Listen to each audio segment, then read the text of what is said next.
दो पैर नहीं होने के बाद भी एक लड़की, मुस्लिम माशरे से ताल्लुक़ रखने वाली लड़की डॉक्टर बन सकती है। MBBS डॉक्टर बन के मुझे उन लोगों को गलत साबित करना था। मेरे दो पैर नहीं है। जो 2008 में, जब मैं आपके यहाँ फर्स्ट PU बोलते हैं, हमारे मुंबई में 11th स्टैंडर्ड बोलते हैं, जब 11th स्टैंडर्ड में मैं थी तो उस वक्त मैं कॉलेज से घर लौट रही थी और मेरा पहला सेमेस्टर एग्ज़ाम था। मैंने 10th में 92 स्कोर किया था और मुझे बचपन से ख्वाहिश थी कि मैं डॉक्टर बनूं। मेरे जो अब्बू हैं वो वेजिटेबल वेंडर हैं, सब्जी तरकारी बेचते थे। हमारी माली हालत अच्छी नहीं थी और मैं बस डॉक्टर बनकर घर को सपोर्ट करना चाहती थी, लेकिन बस एक ख्वाब था कि डॉक्टर बनना है। मेरा जो कॉलेज था वो घर से काफ़ी दूर था और मुझे लोकल ट्रेन से ट्रैवल करना होता था, मुंबई की लोकल ट्रेन। 7 अक्टूबर 2008 मामूल की तरह ही दिन था। मैं जब पेपर देखकर अपने कॉलेज से निकली, मैंने 12 डब्बों की ट्रेन पकड़ी बैंड्रा स्टेशन से। मैं ट्रेन के पहले डब्बे में सवार थी। ट्रेन 12 डब्बों की थी और मेरा जो डेस्टिनेशन स्टेशन था वो जोगेश्वरी था। जोगेश्वरी से पहले एक अंधेरी स्टेशन आता है जो बहुत ओवर क्राउडेड होता है। जब वो स्टेशन आया तो मैंने सोचा कि नेक्स्ट स्टेशन मेरा है, मुझे अपनी सीट से उठ के दरवाजे की तरफ आना चाहिए। ये एक लम्हा था। इस एक लम्हे में जब मैं अपनी सीट से उठी और दरवाजे की तरफ आई और दूसरे लम्हे में मैंने जब आंखें खोली तो वो 12 डब्बों की ट्रेन मेरी इतनी दूरी से, मेरे आंखों से बहुत तेज़ी से गुजर रही थी। एक लम्हे के लिए मैंने सोचा कि मैं कोई ख्वाब देख रही हूँ। मैं तो ट्रेन के डब्बे में थी, ट्रेन की पटरियों पे कैसे आ गई हूँ और ट्रेन इतनी तेज़ी से मेरे सर के ऊपर से कैसे गुजर रही है। बस एक वहम था कि अल्लाह करे ये ख्वाब हो, लेकिन मैं पहले डब्बे में सवार थी। वो 12 डब्बों की ट्रेन मेरे दोनों पहियों से कुचल के चली गई। किसी ने भी चेन नहीं खींची ट्रेन की और जब ट्रेन काफ़ी दूर जाकर रुकी और मैं जो ट्रेन से गिरी थी वो 2 स्टेशन के बीच में मैं गिरी थी चलती हुई ट्रेन से। किसी ने ट्रेन की चेन नहीं खींची और तब मुझे एहसास हुआ जब मैंने अपने राइट पैर को कटा हुआ देखा पटरियों पर। उससे बहुत हैवी ब्लीड हो रहा था and I was conscious there. मैंने अपने आज़ा को ब्लीड करते हुए देखा। एक लावारिस की तरह पटरियों पर पड़े होके मैंने यहाँ वहाँ नज़रें दौड़ाई कि एटलीस्ट कोई अल्लाह का बंदा आसपास हो जो मेरी हेल्प को आगे आए। 2 स्टेशंस के बीच में थी तो लोगों को आने में टाइम लगा और उस वक्त हमारे पास सेलफ़ोन नहीं होते थे। अभी तो माशाल्लाह हर स्टूडेंट के पास सेलफ़ोन होते हैं। तो मेरे पास फ़ोन डायरी थी। जब लोग आए मेरे पास, इकट्ठा हुए 15-20 लोग, तो मैंने हर एक से रो रो कर, गिड़गिड़ा कर उस हालत में मदद मांगी कि कोई अल्लाह का बंदा एटलीस्ट मेरे घर पे फ़ोन कर कर ये बता दे कि मैं इस हालत में यहाँ पर हूँ। क्योंकि बस मेरे जहन में उस वक्त एक बात चल रही थी कि मुझे लावारिसों की तरह यहाँ पर नहीं मरना। मुझे बस घर वाले मेरे साथ होने चाहिए जब मैं इंतकाल करूं, या उन्हें एटलीस्ट ये पता होना चाहिए कि मैं यहाँ पर इस हालत में हूँ। लेकिन अल्लाह की आजमाइश थी कि उस 15-20 लोगों में से किसी ने भी मेरी हेल्प नहीं की। मुझे छूना तो दूर की बात, उन्होंने मेरे फ़ोन डायरी से नंबर तक कॉपी करके फ़ोन लगाने की जहमत नहीं की, क्योंकि उन्हें डर था पुलिस इंटरोगेशन का, उनसे सवालात किए जाएंगे एटसेट्रा, बहुत सारी चीज़ें थी। तो उन्हें वो भी मजबूर थे। और तकरीबन 15-20 मिनट बाद मैं उसी हालत में वहाँ पड़ी रही, रोते हुए, गिड़गिड़ाते हुए। उसके बाद मुझे रेलवे की हेल्प मिलती है और मुझे गवर्नमेंट हॉस्पिटल लेकर जाते हैं। यहाँ भी अल्लाह की आजमाइश थी मेरे साथ कि जिस गवर्नमेंट हॉस्पिटल में मुझे लेकर जाया गया वहाँ पे ऑपरेशन स्ट्राइक था। मेरा जो एक्सीडेंट था वो तकरीबन 10-11 बजे हुआ और मैं शाम के 6 बजे तक उसी हालत में हॉस्पिटल के कॉरिडोर में पड़ी रही, क्योंकि उनका ऑपरेशन स्ट्राइक था। मुझे कोई भी सहूलत मुहैया नहीं की गई, बस सुपरफिशियल ड्रेसिंग करके मुझे ट्रॉली पर वहीं छोड़ दिया गया। जब मेरे घर वालों को इतला दी गई, जब उन्हें पता चला, वो भागते हुए आए और मुझे प्राइवेट हॉस्पिटल शिफ्ट किया। प्राइवेट हॉस्पिटल में शिफ्ट होने के बाद मैं तकरीबन 2.5 महीने एडमिट रही। मेरा इलाज हुआ। मेरे जो डॉक्टर रहे, सर्जन, उन्होंने मोटिवेट किया मुझे। जब एक्सीडेंट हुआ, मैं 16 साल की थी और एक लम्हे में दोनों पैर मुझसे छिन गए थे। जो राइट है वो above knee and left is below knee. उस वक्त मैं बहुत टूट गई थी। मेरा जो दिमाग था बहुत बुरी तरह से जख्मी हो गया था जिस्म के साथ में, और जो लोग इयादत को आते थे वो उनके ज़बान पर यही बातें होती थी सेल्फ पिटेनेस की, कि 16 साल की बच्ची है, गरीब माँ बाप की औलाद है, ज़िंदगी भर माँ बाप के ऊपर बोझ बन के रहेगी, 2 पैर नहीं है, माजूर है, अपाहिज है, इसका कोई फ्यूचर नहीं है, इसको ज़िंदा क्यों रखा है।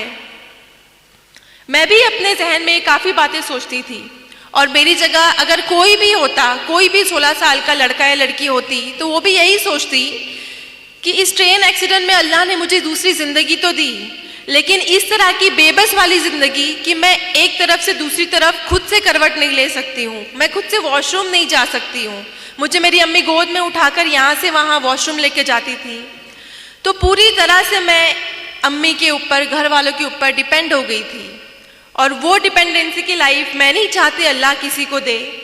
लेकिन उन हालात में और लोगों के जो जुमले होते थे वो मुझे सोचने पर मजबूर कर देते थे कि सच में अल्लाह तूने मुझे दूसरी ज़िंदगी क्यों दी। मुझसे 2 पैर छीन लिए लेकिन मुझे ज़िंदा रखा। उस क्यों का जवाब मैं बहुत शिकवे करती अल्लाह से कि अल्लाह ने मुझे ज़िंदा क्यों रखा।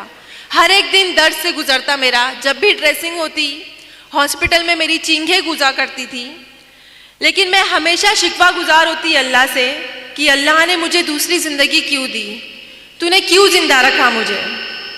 उसका जवाब मेरी अम्मी ने कुछ अल्फाज कहे जो मैं आपको बताना चाहती हूँ। मेरी अम्मी ने मुझे बस ये कहा कि बेटा, हम अशरफुल मखलूक़ात हैं, लेकिन हमें गैब का इल्म नहीं है। गैब का इल्म सिर्फ अल्लाह रब्बुल इज़्ज़त को है।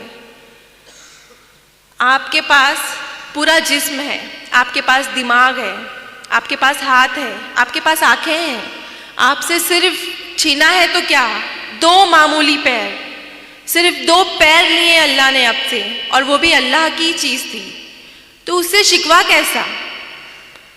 आपके पास दिमाग है, आपके पास आँखें हैं, हाथ हैं, आप पढ़ाई करो, अपना ख्वाब पूरा करो।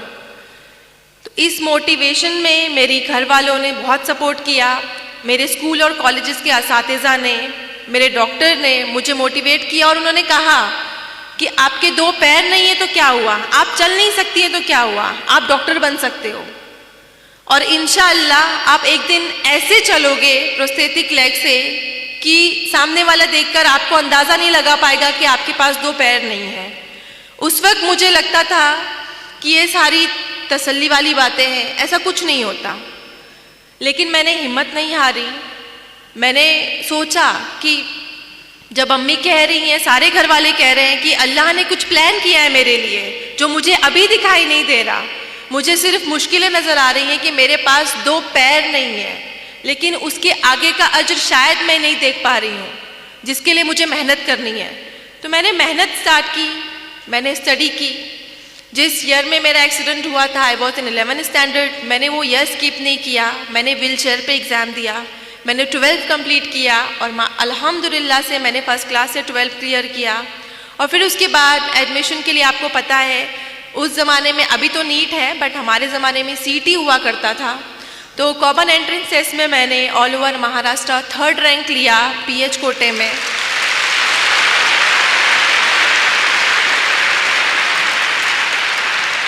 थर्ड रैंक लेने के बाद जिस तरह आपको खुशी हो रही है, मुझे इससे ज़्यादा खुशी हुई थी कि अल्हम्दुलिल्लाह मैं अपने ख्वाब के बहुत नज़दीक हूँ, और उसी दौरान मुझे ये प्रोस्थेटिक लगे, बायलैटरल जो प्रोस्थेटिक है मेरे नकली पैर, इससे मैंने चलना फिरना सीखा और मैंने 12 एग्ज़ाम क्लियर किया, CET क्लियर किया।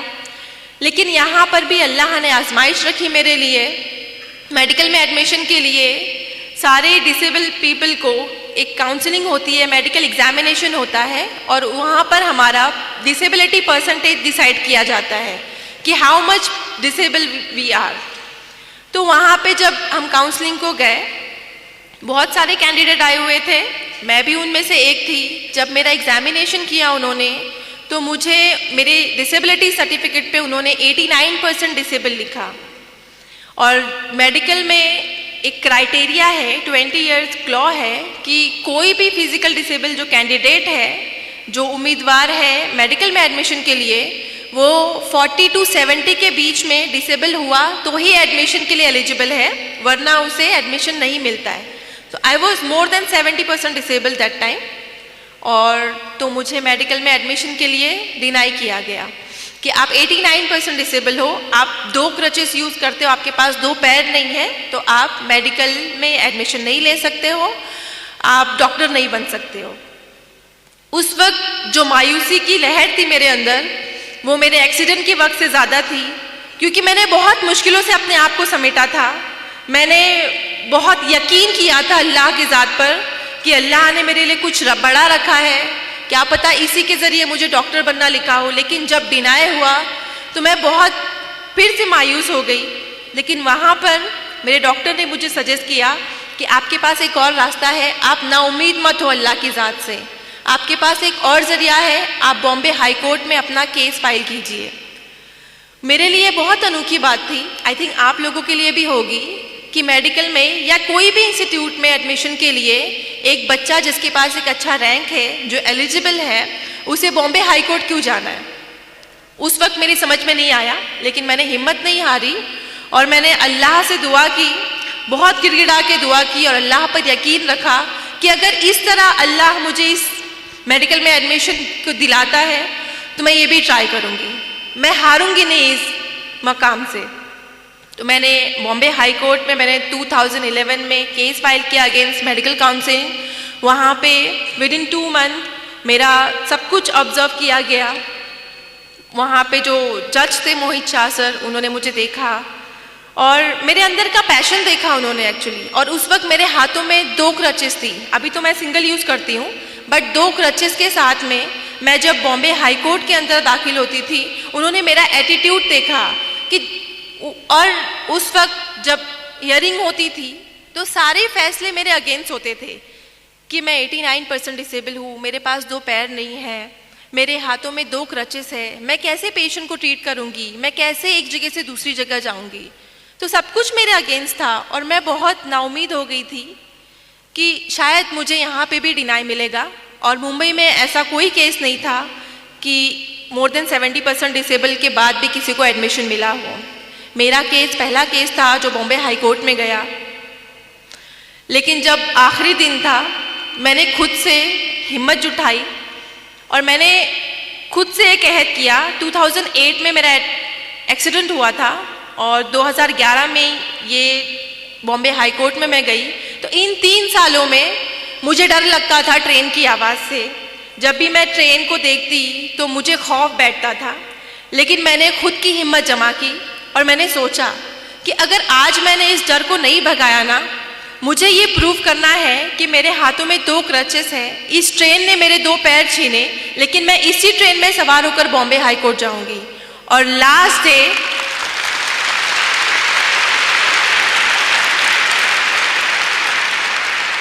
कोर्ट हियरिंग का फाइनल डे था, जब मेरे फेवर या अगेंस्ट में फैसला आने वाला था। मैंने ये रिस्क लिया। मैं अकेले मेरे जोगेश्वरी से CST ट्रेन में ट्रैवल करके गई और ये बात मेरे एडवोकेट ने जज साहब को बताई। वो बहुत इम्प्रेस हुए। और आप सबको पता है कि मुंबई की लोकल ट्रेन कितनी क्राउडेड होती है। उन्होंने कहा कि हम जैसे नॉर्मल इंसान नहीं आ सकते एक जनरल डब्बे में, और ये बच्ची जस्ट बिकॉज इसको एडमिशन चाहिए, उसके अंदर इतना पैशन है कि उसको डॉक्टर बनना है, मैं इसको एक मौका देना चाहता हूँ। ये बात अल्लाह ने उनके दिल में डाली। मेरे फेवर में फैसला करना उनके लिए बहुत बड़ा रिस्क था, क्योंकि ऐसा कोई केस नहीं था। लेकिन उन्होंने मेरा पैशन देखा, हार्डवर्क देखा, अल्लाह पर यकीन देखा, और उन्होंने अल्हम्दुलिल्लाह मेरे फेवर में जजमेंट दिया। और उसके बाद आप अल्लाह के करिश्मे देखिए कि जहाँ एक तरफ मुझे लगता था कि मुझे मेडिकल में एडमिशन नहीं मिलेगा, और दूसरे दिन ये हुआ कि मेरे फेवर में जजमेंट देने के बाद मुझे इंडिया के टॉप मोस्ट कॉलेज में एडमिशन मिला, सेठ GS medical college and KEM hospital. मैं बहुत ज़्यादा शुक्रगुजार हुई अल्लाह की, और मुझे यकीन हो गया और यकीन पुख्ता हो गया कि अल्लाह ने इतनी आजमाइशें लिखी तो है मेरी ज़िंदगी में, लेकिन मुझे नवाजा क्या, जो मेरी हैसियत भी नहीं थी। मैंने कभी नहीं सोचा था कि मुझे इतने टॉप मोस्ट कॉलेज में एडमिशन मिलेगा, लेकिन मेरे ऊपर एक जिम्मेदारी थी कि मुझ पर भरोसा करके जो चीफ जस्टिस सर ने मेरे फेवर में सबके अगेंस्ट जाकर मेरे हक में फैसला सुनाया था, मुझे उनको सही साबित करना था, और मुझे उन तमाम लोगों को गलत साबित करना था जो अयादत के दौरान आते थे और मुझ पे ताने कस के जाते थे कि ये ज़िंदगी भर माँ बाप के ऊपर बोझ बनकर रहेगी, इसकी लाइफ में कुछ भी प्रोग्रेस नहीं होगा, ये हमेशा बेड रिडन रहेगी। मुझे उन सबको प्रूव करना था कि 89% डिसेबल होने के बाद, 2 पैर नहीं होने के बाद भी एक लड़की, मुस्लिम माशरे से ताल्लुक़ रखने वाली लड़की डॉक्टर बन सकती है। MBBS डॉक्टर बन के मुझे उन लोगों को गलत साबित करना था। 5.5 साल मैंने बहुत तकलीफ़ें उठाई। हमारे लेक्चर हॉल काफ़ी दूर होते थे, हर लेक्चर में मैं 10-15 मिनट लेट पहुंचती। एहसास कमतरी होता मुझे कि मैं लेट पहुंच रही हूँ, मेरा लेक्चर मिस हो रहा है, और 3-3, 4-4 घंटे नॉन स्टॉप खड़े रहना होता था। लेकिन मैंने इन सारी जो नेगेटिव बातें जहन में बनती कि मुझे दर्द हो रहा है, मुझे नहीं करना है, मुझसे नहीं होगा, इन सब को मैंने हटा के एक गोल फोकस किया। जैसा कि सर ने बताया कि अगर आपका गोल, आपने अपने गोल को फोकस किया है तो बाकी की जो नेगेटिविटी है वो आपको कभी भी रुकावट नहीं बनेगी। मैंने हमेशा एक गोल फोकस किया था कि मुझे MBBS करके लोगों को जवाब देना है, और मेरे जैसे जो जितने भी कैंडिडेट होंगे, जिनको भी डिनाई होता होगा या जो भी मायूस हो जाते होंगे, उनके लिए नई राह खोलनी है। मेरा एक मकसद था। तो मैंने 5.5 साल कड़ी मेहनत की, अल्लाह से दुआ की, और अल्लाह पर यकीन रखने का फल मिला। और 2016 में मैंने फर्स्ट क्लास से MBBS पास किया। और इस तरह से मैं मेरे अम्मी के ख़ानदान और अब्बू के ख़ानदान में पहली डॉक्टर बनी। हमारे जो फैमिलीज़ हैं उनमें लड़कियों को ज़्यादा तालीम देने का रिवाज नहीं है। मेरे जो अम्मी अब्बू हैं, सारे ख़ानदान के अगेंस्ट जाकर हम 3 बहनों को आला तालीम दिलाए कि MBBS तक जर्नी नहीं रखनी, मुझे मास्टर डिग्री करनी है। और मैंने नीट PG दी। नीट PG में भी अल्हम्दुलिल्लाह से मैंने 3rd रैंक हासिल किया ऑल ओवर महाराष्ट्र इन PH कोटा। और यहाँ तो मैं बहुत ज़्यादा ओवर कॉन्फिडेंट थी कि after passing first class in MBBS and securing 3rd rank in PG NEET मुझे ईजिली एडमिशन मिल जाएगा। लेकिन यहाँ अल्लाह ने वापस आजमाइश रखी मेरे लिए कि डिस्पाइट ऑफ दिस थिंग कि मैं पास हूँ MBBS में, मैंने 3rd रैंक लिया है, मुझे फिर से डिनाई मिलता है कि आप डिसेबल हो, हमारे पास लॉ है, we can't go against law. 20 year law है, 40 to 70% डिसेबल लोग नहीं हम एडमिशन दे सकते, सॉरी मैम हम आपको एडमिशन नहीं दे सकते। तो इस वक्त मेरे पास सिर्फ 2 दिन थे, बिकॉज ऑनलाइन एडमिशन होते हैं। अब उन 2 दिनों में हाई कोर्ट का प्रोसीजर करना नामुमकिन बात थी, लेकिन मैंने हिम्मत नहीं हारी। मैंने कुछ ना कुछ सोचा और दुआ की अल्लाह से कि अल्लाह तेरी ही ज़ात है जो मुश्किलों को, आजमाइशें हमारे ऊपर डालती है, और तेरी ही ज़ात है जो इसको हल करने का हमारे अंदर जज्बा भी देती है, रास्ते भी खोलती है। बस तू एक रास्ता मुझे अता कर दे। आप यकीन नहीं करेंगे, ये जो पुराना कानून है 20 साल इंडिया की कॉन्स्टिट्यूशन में, अल्लाह की गैबी मदद जो बोलते हैं, मैंने सिर्फ कहानियों में सुना था कि अल्लाह गैब से मदद करते हैं, लेकिन मेरी ज़िंदगी में ऐसे कई बार हुआ कि गैबी तरह से मुझे एक मेंबर ऑफ पार्लियामेंट ने मेरे सपोर्ट में आए। उन्होंने मुझसे पूछा कि बेटा क्या है, मैंने जस्ट उनको ऐसे ही बताया कि सर मेरा नीट PG में मैंने इतना एग्ज़ाम स्कोर किया है, मुझे एडमिशन के लिए डिनाई किया जा रहा है and I have only 2 days। उन्होंने कहा डोंट वरी, मैं खुद दिल्ली जाता हूँ अभी फ्लाइट लेके। और आप यकीन नहीं करेंगे कि दिल्ली में वो गए और उस वक्त जेपी नड्डा सर थे सेंट्रल हेल्थ मिनिस्टर, उनके सामने मेरा एप्लीकेशन रखा और 2 दिन में इंडिया का 20 साल पुराना कानून चेंज हो गया।